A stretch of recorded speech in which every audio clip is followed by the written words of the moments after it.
کہ جب اللہ اور اس کے رسول کی اطاعت جاری رہے گی تو خود بخود ایمان پیدا ہو جائے گا. گویا کہ یہ بڑا ٹرانزٹری فیس ہے. ایک ہے یعنی تھیوریٹیکلی تو یقیناً یہ ایک پوزیشن ہے، لیکن یہ ٹرانزٹری ہے.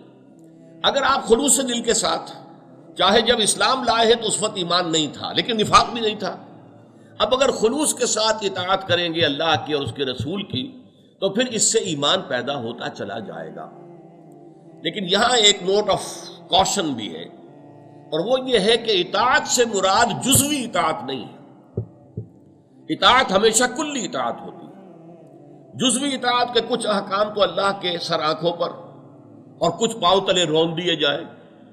تو یہاں معلوم ہوا کہ اطاعت اللہ کی نہیں ہو رہی ہے بلکہ اطاعت اپنے نفس کی ہو رہی ہے. ویٹو پاور نفس کے ہاتھ میں ہے.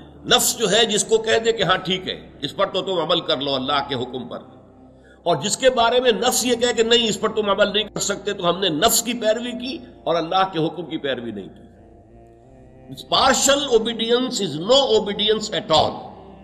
اسی لیے سورہ توبہ کی آیت نمبر 85 میں بہت کھول کر کہہ دیا گیا افتؤمنون ببعض الکتاب وتکفرون ببعض.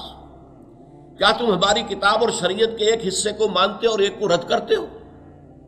فما جزاء من يفعل ذلك منكم الا خزي في الحیات الدنیا. تو جو کوئی بھی تم میں سے یہ طرز عمل اختیار کرے گا ان کی کوئی سزا اس کے سوا نہیں ہے کہ دنیا کی زندگی میں رسوا کر دیے جائیں، ذلیل اور خوار کر دیے جائیں. وَيَوْمَ الْقِيَامَةِ يُرَدُّونَ إِلَىٰ أَشَدِّ الْعَذَابِ. اور قیامت کے دن وہ شدید ترین عذاب میں جھونک دیے جائیں. وَمَا اللَّهُ بِغَافِلٍ عَمَّا تَعْمَلُونَ. اللہ تمہارے اعمال سے غافل نہیں ہے.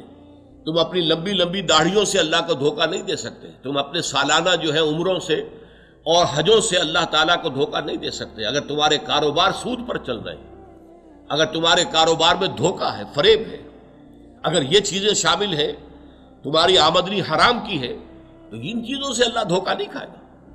تو یہ بات نوٹ کرنے کی ہے کہ اطاعت جو ہے وہ کلی اطاعت ہے، جزوی اطاعت نہیں.